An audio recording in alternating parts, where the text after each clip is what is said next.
Please خدا کے واسطے اس آواز کو سب مل کر آگے بڑھائیں. میں تو یہ سمجھتا ہوں جس طرح ہم نماز کی بات کرتے ہیں کہ نماز پڑھو, زکات دیں, بے شک کسی کو بھی دیں, جو حقدار ہے اس کو دیں, مگر زکات پوری دیں. پاکستان خوشحال ہو جائے گا, غریبوں کا بھلا ہو جائے گا. لیکن زکات جس کی ہزاروں لاکھوں میں شاید وہ نکال دیتا ہے, مگر جب زکات کروڑوں میں ہو رہی ہے تو لوگوں کے دلوں پر بوجھ بنتی جا رہی ہے. اس کو بوجھ نہ بننے دینا. میں ایک دعا کرتا ہوں آج, اگر آپ کو لگے تو آپ بھی آمین کہہ دینا. اپنے لیے تو میں کئی بار یہ دعا کرتا ہوں کہ یا اللہ مجھے وہ مال نہ دینا جس کی زکات مجھ پر بھاری ہو جائے. کہو آمین. یا اللہ وہ مال دینا کہ میں خوش دلی سے تیری راہ میں زکات دوں. اچھا یہ بھی بڑا ایشو ہے, پیسے نکلتے ہیں تو بھاری بڑے پڑتے ہیں. اللہ فرماتا ہے تم اس وقت تک بھلائی کو نہیں پہنچ سکتے جب تک اپنی پیاری چیز راہ خدا میں خرچ نہ کرو. آپ بہترین خرچ کرو نا, اللہ آپ کو اس سے زیادہ عطا فرمائے گا. اچھا جب بھی کیلکولیٹر, دیکھیں کچھ چیزیں کیلکولیٹر سے کیلکولیٹ ہوتی ہیں, مگر اللہ کی راہ میں جو خرچ کرنے والا معاملہ ہے نا وہ رحمت کے کیلکولیٹر سے کیلکولیٹ ہوتا ہے. وہ میرے اور آپ کے کیلکولیٹر سے کیلکولیٹ نہیں ہوگا. آپ حساب کریں گے کہ یار مولانا صاحب کہہ رہے ہیں اللہ کی راہ میں خرچ کرنے سے مال کم نہیں ہوتا, کروڑ روپے ہیں 2.5 لاکھ زکات دوں گا تو 97.5 بچ گئے, یہ تو کم ہو گئے. آپ اس کو کہیں نوٹ کر لیجئے, اگلے سال آپ کروڑ روپے کی زکات نہیں دے رہے ہوں گے, آپ اس سے زیادہ کی زکات دے رہے ہوں گے. یہ کیسے؟ جو بھی زکات دیتا ہے آپ اس کو پوچھ لیجئے, ہر سال اس کی زکات بڑھتی ہے. کیوں بڑھتی ہے بھائی؟ زکات تو کم ہو, پیسے کم ہونے چاہیے تھے. نہیں جناب, یہ میرے نبی علیہ الصلوۃ والسلام کا وعدہ ہے. ویسے تو میرے آقا جو فرمائے حق ہے, مگر اس حدیث میں اللہ کے رسول علیہ الصلوۃ والسلام نے قسم اٹھائی. آپ فرماتے ہیں میں قسم کھا کر کہتا ہوں اللہ کی راہ میں خرچ کرنے سے مال کم نہیں ہوتا.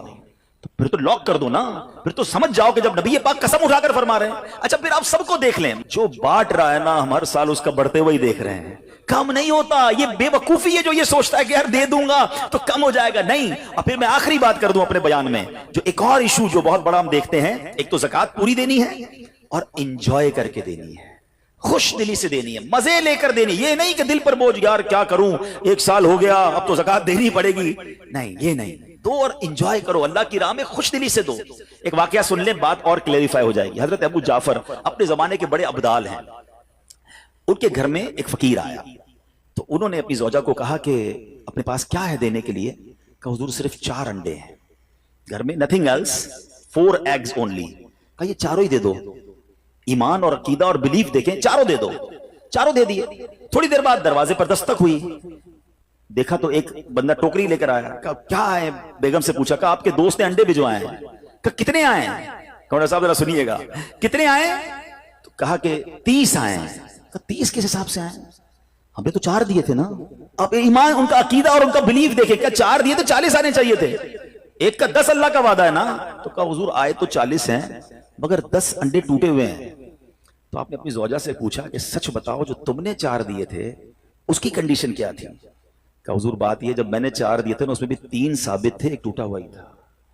یہ فارمولا آج یاد کر لو, پورے دو گے پورے ملیں گے, ٹوٹے دو گے ٹوٹے ملیں گے. اب آپ چیک کیجئے کہ جب اللہ کی راہ میں خرچ کرنے کی باری آتی ہے, میں اپنا مال دل سے نکلتے ہوئے دکھ ہو رہا ہے یا خوشی ہو رہی ہے, بہترین دے رہا ہوں یا بچانے کی کوشش کر رہا ہوں. ہمیشہ یاد رکھیں, ہم اللہ کی راہ میں خرچ کرتے ہیں, ہمارے پیسے نہیں پہنچتے وہاں پر, وہاں نیت پہنچتی ہے. اب مجھے بتاؤ نا یار, ہم اپنے لیے خرچ کرتے ہیں بہترین کھانا, بہترین لباس, اور غریب کو دینا ہے تو بچا ہوا لیفٹ اوور. اب اچھا اب میں کہتا ہوں 100 بندوں کو نہیں کھلا سکتے, نہ کھلائیں, 2 کو کھلائیں, اچھا کھلائیں, کوئی بات نہیں. آپ کسی کے دل میں خوشی تو داخل کریں. اپنے گھر والوں کے لیے لباس خرید لیں, 2 غریب بچوں کے لیے ویسا ہی لباس خرید لیں, پھر دیکھیں آپ کو کیسی برکتیں ملتی ہیں. تو ہمیں اس بار یہ ایک انداز اختیار کرنا ہے کہ ہم نے اللہ کی راہ میں بہترین خرچ کرنا ہے. اس کو ہمیں غلطی کیا کرتے ہیں, فطرے کی. جو فطرے کی جو بات ہے اس میں آپ کو ایک بات بتاتا ہوں. فطرہ حدیث پاک میں 4 قسم کا بیان ہوا ہے, گندم کا, جو کا, کشمش کا اور کھجور کا. ٹھیک ہے, لیکن ہم بچپن سے سن رہے ہیں, جب بھی فطرے کی باری آتی ہے ہم پہلے 50 روپے تھا وہ دے دیا, 100 دے دیا, 200 دے دیا, 300 دے دیا. ہمیں یہ پوری حدیث یا تو ہم نے پڑھی نہیں تھی یا ہمارے ذہن میں نہیں تھی, مگر حدیث پاک میں 4 قسم کا فطرہ بیان ہوا ہے. غریب آدمی گندم کا فطرہ دے دے کوئی بات نہیں, مگر جو روزانہ بہترین افطاری کر رہا ہے, بہترین کھانے کھا رہا ہے, سچ بتاؤ اس کو کون سا فطرہ دینا چاہیے؟ میری افطاری روز اجوا کھجور سے ہے اور عید والے دن میں گندم کا فطرہ دے آتا ہوں. ہمیشہ یاد رکھے, اچھا خرچ کرے نا. اس بار فطرہ جس کو اللہ نے جیسا نوازا ہے, غریب آدمی کے لیے بات نہیں کر رہا, جس کو نوازا ہے رب نے. کہ ہم کبھی ایسا کرتے ہیں کہ عید کی شاپنگ کے لیے جائیں, دکاندار سے کہیں کہ یار جو کپڑا سب سے سستا ہے وہ نکال دو, سب سے سستے جوتے نکال دو, میں نے عید پڑھنی ہے. بہترین چاہیے, اپنے لیے بہترین لینا ہے, اللہ کی راہ میں لوئسٹ والا فطرہ دینا ہے. خود غور کریں. خرچ کیجئے گا، دل سے کریں، اللہ اور نوازے گا۔ اور یہ تو وقت ہے لوگوں کو بانٹنے کا، یہ وقت ہے مسلمان بھائیوں کا ہاتھ پکڑنے کا، غریبوں کی مدد کرنے کا، کسی کی افطاری اچھی کر دیں، کسی کی سحری اچھی کر دیں، کسی کو لباس دے کر اس کی عید اچھی کر دیں، نہ جانے کس کی دعا کے صدقے آپ کا بیڑا پار ہو جائے گا۔ تو اے میرے پیارے اسلامی بھائیوں، جو میں نے مولا علی شیر خدا کرم اللہ تعالی وجہ الکریم اور ان کے خاندان کا واقعہ سنایا، اس میں میسج یہ تھا کہ سخاوت اس کو کہتے ہیں، یہ ہے اللہ کی راہ میں خرچ کرنا جو کیسے بلاؤں کو اور بیماریوں کو دور کرتا ہے۔ مگر آج حال یہ ہے، یقین جانے دکھ ہوتا ہے جب ہم ملتے ہیں لوگوں سے، ان کی ویلتھ پتہ ہوتی ہے مگر زکوٰۃ پوری دینے کے لیے کوئی تیار نہیں ہے۔ خدا رسول کے واسطے آپ بھی اور یہ پیغام کو عام کریں۔ میں نہیں کہتا آپ دعوت اسلامی کو دیں کہ زکوٰۃ تو پوری دو یار، یہ وہ مال ہے جو آپ مارے جاؤ گے، یہ مال آپ کے لیے عذاب کا باعث بن جائے گا۔ اور واللہ میں 2-4 دن پہلے ایک بزنس مین کے پاس گیا، بعض اوقات ہمیں بزنس مین بھی سکھا رہے ہوتے ہیں، کیا کمال کی اس نے مجھے بات کہی۔ وہ کہتا ہے عبدالحبیب بھائی میرا یہ پیغام ذرا بزنس کمیونٹی تک پہنچائیے گا کہ جو زکوٰۃ نہیں دیتے نا اور جو خرچ نہیں کرتے، ان کو پتہ ہی نہیں ہے وہ کتنا بڑا لاس کر رہے ہیں۔ میں جب سے میں نے بانٹنا شروع کیا ہے میرے مال میں ایسے برکت آئی ہے، میں خود حیران ہوں۔ میرے سامنے ڈیل ہوتی تھی وہ مجھے نظر نہیں آتی تھی، میں ادھر اللہ کی راہ میں صدقہ کرتا ہوں، ایسا لگتا ہے آنکھوں سے پردہ اٹھتا ہے، میرا کام ہو جاتا ہے۔ تو ان کو بتائیے آپ اپنا خود نقصان کر رہے ہیں اللہ کی راہ میں خرچ نہ کر کے۔ تو یہ ڈیوٹی ہے، بچپن سے سنا تھا اسلام کے 5 پلر ہیں، توحید، روزہ، نماز، حج اور زکوٰۃ۔ ہم زکوٰۃ کو تو ایسے اگنور کر بیٹھے ہیں کہ جناب دے دی اپنی مرضی سے، کوئی 5 لاکھ دیتا ہے، کوئی 10 لاکھ دیتا ہے، زکوٰۃ کس کو جاری ہے یہ بھی نہیں سوچ رہے کہ میری زکوٰۃ کا یہ مستحق ہے کہ نہیں، میں جس آرگنائزیشن کو دے رہا ہوں اس کے پاس کوئی زکوٰۃ ادا کرنے کا صحیح فارمولا ہے کہ نہیں، کہ میں جس بندے کو دے رہا ہوں وہ زکوٰۃ کا مستحق ہے کہ نہیں، بس سر سے ایک بوجھ اتارنا ہے، لم سم اماؤنٹ دے دینی ہے، یہ نہیں چلے گا۔ خدا را یاد رکھیے زکوٰۃ پوری کیلکولیٹ کرنا بھی آپ کی ذمہ داری ہے اور صحیح مستحق تک پہنچانا بھی آپ کی ذمہ داری ہے۔ اور آپ بلیو کریں جس دن آپ نے یہ کام کر لیا آپ ملٹیپلیکیشن دیکھیں گے، آپ اپنے غم اور اپنی پریشانیاں دور ہوتے ہوئے دیکھیں گے۔ میں رب کریم سے دعا کرتا ہوں اللہ ہمیں دل کھول کر اپنی راہ میں خرچ کرنے کی توفیق عطا فرمائے۔ اور پھر سب سے پہلا حق آپ کی زکوٰۃ کا وہ حق ہے آپ کے اپنے غریب رشتہ داروں کا۔ اپنے غریب رشتہ داروں کو آپ دیجئے زکوٰۃ، کیونکہ جو اپنے رشتہ داروں کو زکوٰۃ دیتا ہے، صدقہ کرتا ہے، اس کو ڈبل ثواب ملتا ہے، ایک صدقہ دینے کا، ایک صلہ رحمی کرنے کا۔ اور پھر آپ کے غریب رشتہ داروں سے بات زکوٰۃ بچ جائے تو پھر میری گزارش ہے کہ دعوت اسلام کتنے بڑے پیمانے پر دنیا میں کام کر رہی ہے، تو اپنی زکوٰۃ کا اپنا حصہ جو ہے اس میں ضرور عطا فرمائیں۔ اللہ کریم ہم سب کا جمع ہونا اپنی بارگاہ میں قبول فرمائے، آمین۔